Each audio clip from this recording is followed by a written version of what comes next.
that's stretching the order now where you go Grahovic, Lavalette, Montgomery, Schott, and Bender up. Good luck, man. Hey, friends, David. Wow, I yelled that. Hello, friends, and welcome into TexAgs Rewind. I am your host, David Nuno. Welcome into the program here on Monday, February the 19th, 2024. We've got Matthew Dawson there at the Angry Elephant News and Social Center. Mr. Dawson, what a day, buddy. What a day. What a day. I was a bit lost in the Schloss today, just a little bit. Him and Bronny going back and forth. See, you've been hanging out with Luke way too much. You have these like little quips that you bring into the show, and then you do the look for approval just to make sure that we caught your joke.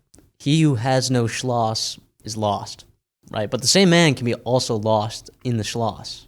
What else do you got for us? I'm pretty sure that's from Ephesians. I'm pretty sure you can look Give us some more. Give us some more like one-liners. Come on. Schloss. Oh gosh, David, that's all I had. Come on, man. I did so hard drawing that up, and you know what? Gosh. Oh, my Schloss. We had a busy show today. OB was on there. Not that he's a headliner. He's a headliner every day, right? We had him. We had Schloss. We had Buzz Williams on the show. We had Billy Liucci on the show. And we have your eyes and ears, hopefully both, here on the YouTube Rewind. Check it out. I teased Dennis Dodd's article, and I think it's a good talking point for this morning. College football scoring down last year. And I think the easy answer for that is the new clock rules, right? Like that would be the reason for it. But as Matthew Dawson was telling us at the break, it's 5-year trend now that each year the numbers are going down. He goes into some reasons for it, but just initial thoughts on that hearing that statement. Well, I don't know. I would wonder. I'd like to see what the actual numbers are, but I would wonder if this. I think a lot of things are what's the word? Cyclical. Cyclical, yeah. And maybe 5 years, 6 years ago. I don't know if college football scoring was at an all-time high, but maybe it was pretty high. It was, yep. And defensive coordinators start catching on. That's what I think it is. To what offenses are doing, and they start adjusting, and scores come down, and then eventually you're going to see offenses adjust to what defensive coordinators 100%. doing. And I think that's what I think it is. Yeah. I think with enough time, when something's new, it's hard to stop, right? You don't know, how do we do this? You got 5 wideouts. You know, when the run and shoot was a thing, and then it kind of came back to the norm. And then they found different ways to use wideouts and tight ends and using your backfield and running quarterback. And then QBs, all right, we're gonna put a spy on him, and we're gonna do this.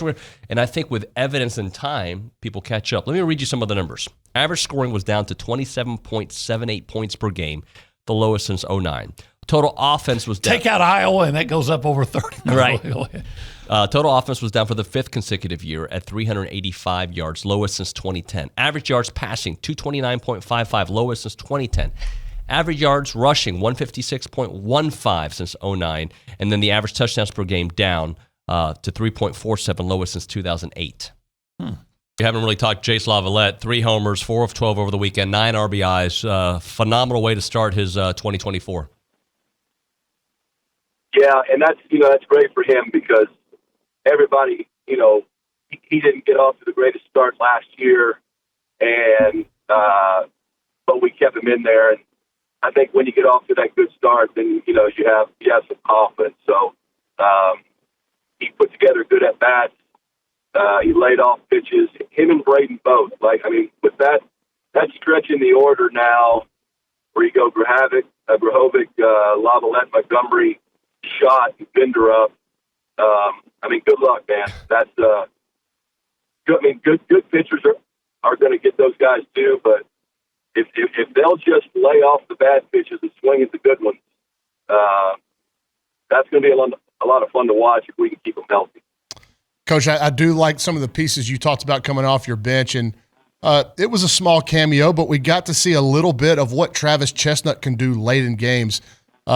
That's got to be a fun, just kind of piece of the puzzle to have on the back end of games. Obviously, he can start them as well, but to trot him out there in the 7th or 8th inning when Schott gets on base or maybe a Coffer gets on base, it can really create some havoc. Yeah, it's a real weapon for sure.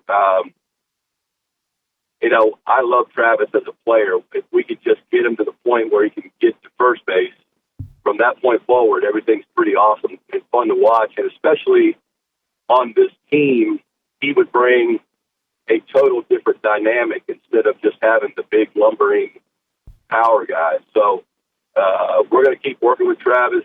I would love for him to be more than just a pinch running type player, and so would he, obviously. But he's got to earn it, and he knows that. But he's a weapon, and he's a big part of the team. How difficult was this past week, man? It was the roughest week we've had this year. 2 road games in a row on the road, the slowest team in the country, the fastest team in the country. And we didn't play very well in either game, and we got what we deserved. Is it one of those things that just get back to doing what you guys do, or is it you look in the mirror and try to find different ways to get the most out of this team? Oh, yeah. We have 33% of the conference season still remaining. So it's both. We lost. We got beat at the buzzer, and we got beat from start to finish against Alabama, and we weren't good. But, yeah, I would say I'm not sure. I want to make sure I process your question in the right way, but we have 6 games left to play, 3 at home, 3 on the road, and we're 6-6. We could easily be 4-8. And we could easily be 8-4, but we're not. And so we have 33% of the conference season remaining, and we need to do all we can to be the best we can be on both sides of the ball. Talking to Buzz Williams here on TexAgs Radio, presented by David Gardner's Jewelers. I think when I asked the question, Buzz, it's more of a because when you guys play your brand of basketball, you're very difficult to beat. So it's like you don't need to throw away anything. It's just more getting back to the core that this team likes to get to. Yeah, no, literally, you can ask me any question you want. I was not offended in any sense. But we've had some really big wins against some really good teams. And last week we did not play well. And it was a devastating loss, losing to Vanderbilt. We hate that happened. And then we played the fastest team in the country, and they made 18 threes. And that's hard to overcome. What a start to the season for Aggie baseball, man. Pitching was on display, which I was happy to see, obviously, after last season struggling. And the offense lived up to all the preseason hype.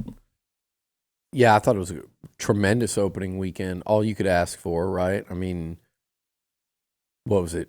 Was it 31-1? 31-1. 1 run allowed for the pitching staff. And there were a couple of moments there, particularly Saturday, but even Sunday, where it was like, look, if it was last year's pitching staff and you mix in a couple more walks or a hit batter or a pitching change, and that game might look totally different Saturdays. As you started to get in the later innings, but you had pitchers that worked their way out of trouble. You had outstanding relievers come in. Not surprising that Evan Oschenbeck was part of that, but he's the constant there. Yep. But I thought tremendous pitching from wire to wire, starters, relievers, everything. That's a great feeling early in the season, and you can kind of go up and down the lineup, and there were some real. The home runs were there, despite early in the season, a lot of times, you get that wind blowing in. You don't see the big home run numbers. You see Jace with 3. Braden Montgomery leads it off with 1. Bender up, we'd heard a lot about. He got some hits there. But the guys that really stood out to me were Grahovic and Ali Camarillo. And so when you're watching that game Sunday, and it was 9-1 in the order, hitting like they did. And I think there were a couple of times, at least, that Camarillo led off an inning. Kind of goes into what Slosh always talks about with that 8-9 guy, what you want them to be. That was probably my 2. Those were the 2 that I was most like. If you came out and said what performances were you most excited about on the weekend, I'd say the pitching, top to bottom, and then those 2 guys. Dawson, what are you going to do if we get to 15,000 subscribers by tomorrow, which is not going to happen for the record? But if we could, by somehow miraculously, the people watching this video right now said, you know what? If Dawson does that, I'll subscribe twice. What would you do? Ooh, what would I do for 15K subs on the YouTube channel? Yeah. Tell you what, David, I would show up to work and I would let you pick my outfit on Friday when I'm producing. Would you allow an MMA session? I would allow an MMA session. I would allow that. With Bronny? Well, yeah, I don't want to hurt Bronny though, but Okay. Sure. I mean, yeah, I would do that. Yeah, All right. totally. A sparring session. You got to ask him though. You know. You and Bronny sparring with gloves. Would you allow it? Yeah, with gloves, without gloves, whatever. First rule of Fight Club is what? Don't talk about Fight Club. Thank you very much, Matthew Dawson. We'll see you guys next time. Oh, like, comment, subscribe.